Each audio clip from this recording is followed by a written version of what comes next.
lundi classique, lundi rétro. Soit on meurt en héros, soit on vit assez longtemps pour se voir endosser la peau du méchant. Pour ce genre de choses, il existe des hommes comme moi. Il t'arrive de saigner. Vous pouvez respirer, vous pouvez cligner des yeux, vous pouvez pleurer. Ah, m'a ramené le conduit celle-là. Maintenant que j'ai votre attention, Accroche-toi, petit. Salut à tous, c'est Fab et des Garmates sur ma chaîne. Et le lundi, j'aime bien me faire des lundis rétro, classiques, donc toujours pop culture, hein, c'est le thème de la chaîne bien sûr. 5ème, n'hésitez pas à vous abonner si vous aimez justement les vidéos pop culture, séries, films, animations. Certes, par rapport à l'actualité, les sorties, et bah, justement le lundi, j'aime bien parler justement du passé, regarder dans le rétro pour certains un classique.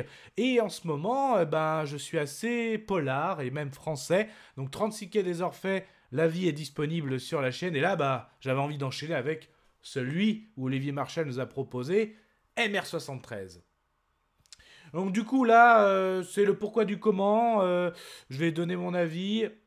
Il n'y aura pas forcément de spoil, là, c'est vraiment, ça va être juste un avis assez rapide, et je trouvais que c'était une suite logique, surtout après l'avis de 36 quais des Orfèvres. Bah oui, parce que même réalisateur, Olivier Marchal, donc c'est vraiment 36 quais des Orfèvres, c'est vraiment ce qui lui a fait connaître au niveau ancien policier, devenu réalisateur, scénariste, même acteur, et vraiment quel succès. Et là, quand tu enchaînes avec MR73, donc, le 36 quais des Orfèvres, c'était vraiment plus au sein de la BRI, donc la Brigade de Recherche et d'Intervention parisienne, donc à savoir deux grosses têtes de cette unité, à recherche d'une bande organisée, hein, donc le grand banditisme parisien, et en gros, celui qui arrive à, on va dire, à capturer cette bande deviendra directeur de la BRI, donc on a vraiment, sous fond banditisme parisien, un conflit, on va dire, une guerre de trône de la police, de la BRI, et là, vraiment, Olivier Marchal nous a vraiment proposé une histoire sur la criminalité, hein, donc une histoire est inspirée de faits réels, hein, vraiment, lui qui est bien placé, justement,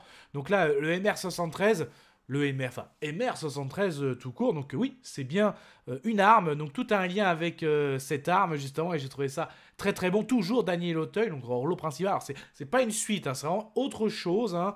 Y en a qui pourraient venir me dire, ah, c'est la suite, non, c'est vraiment, oui, c'est le même réalisateur, oui, scénariste aussi, mais oui, acteur principal, mais d'autres personnages, autre unité, c'est vraiment autre chose, mais c'est toujours aussi bon, ça reste dans l'univers polar, sombre. Bah donc en oui, on n'est même plus à Paris, là on bascule à Marseille, hein, donc là, un tueur en série a sévi notamment à Marseille, hein, donc, et on va retrouver justement, là, Daniel Auteuil joue le rôle de Louis Schneider, hein, donc un flic de la CRPJ qui mène l'enquête, et on voit bien que justement il lui est arrivé des drames, hein, donc un drame personnel, hein, une perte, il est endeuillé, et il a sombré, on va dire, dans l'alcool, hein, et pas justement, et ses fantômes du passé le guettent, et donc, et quand on dit le fantôme du passé, d'une perte, une grosse perte, bah là il y a même un passé ressurgi aussi pour Justine, 25 ans, parce que justement, le tueur que j'ai parlé avait tué sa maman, et c'était lui, notre super flic, qui avait enquêté là-dessus.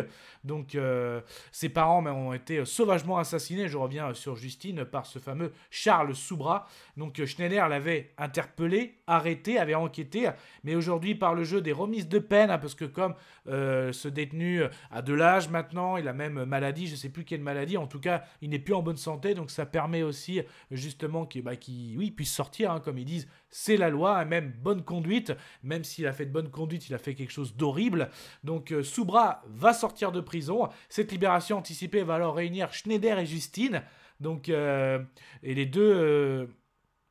Donc les deux vont à la fois essayer de survivre face à ce drame, par rapport aussi bien le drame de leur vie, mais aussi la sortie de cette, oui, je vais dire, de cet antagoniste. Donc voilà un petit peu le synopsis. Déjà, je trouve que Daniel Auteuil, là, quand on le voit tout palo, vraiment, même quand tu vois sur les scènes de crime, il a la tremblote avec l'alcoolisme, tout ça, la prestation de Daniel Auteuil est excellente, je trouve, hein, donc là, dans le flic Schneider. Franchement, il y a rien à dire. Moi, il m'a vraiment impressionné. Déjà, il m'avait impressionné dans 36 quais des Orfèvres, mais là, franchement, le truc avec Olivier Marchal, ça marche du tonnerre, j'ai envie de dire. Justine est jouée par Olivia Bonamy, donc très bonne actrice aussi. On retrouve aussi par exemple Francis Renaud, que on sait qu'Olivier Marchal aime beaucoup collaborer avec lui, donc là-dessus c'est vraiment très très bon. Donc c'est pour ça le casting, même aussi Moussa Maskri, voilà, on retrouve ce qu'ils aiment bien. Soubra, lui, est joué par aussi Philippe Naon, donc très bon aussi, hein. Donc le casting est excellent. Oh, il y a une scène, notamment en prison, parce que on voit que ce criminel, oui, il a bonne conduite, mais et le mal est bien là, hein, quand il arrive justement à pendre justement son co-détenu et il arrive à faire savoir par le biais du lit, hein, il arrive à faire savoir aussi, ouais, il est malade, vous savez, moi je prends des médicaments, je suis un peu sonné, donc c'est vraiment très très bon. Je reviens justement à Schneider, on le voit la première scène, il est dans le bus et il se rend compte qu'il a loupé son arrêt, donc il sort son arme et il fait carrément une prise d'otage, donc c'est le JIPN qui arrive, ou le RAID, je sais plus, mais qui arrive à émettre un ou, mais il est complètement déphasé, d'ailleurs il se fait interpeller, il se réveille le lendemain, il dit même pour une chose qu'il dit, je me suis pissé dessus, donc on a un flic mais qui est au bout du trou, quoi. Donc ça c'est une super histoire, un super polar, et justement le lien avec le MR73, l'arme, c'est vraiment très très bon à savoir, il y a un lien pour tout le monde. Donc là, comme il dit, hein, justement, c'est quelqu'un qui est déjà pesé. Déjà, quand t'as un flic qui a déjà le poids de ses enquêtes, quand en plus tu perds ta femme, quand t'as un grand criminel que tu sais que t'as interpellé, t'apprends qu'il est dehors. Donc c'est super bien mené, super bien tourné.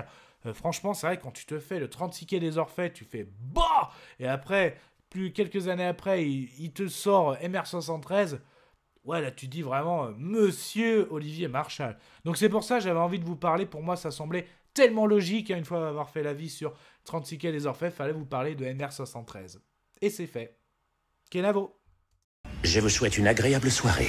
Désolé pour le bordel. Au revoir.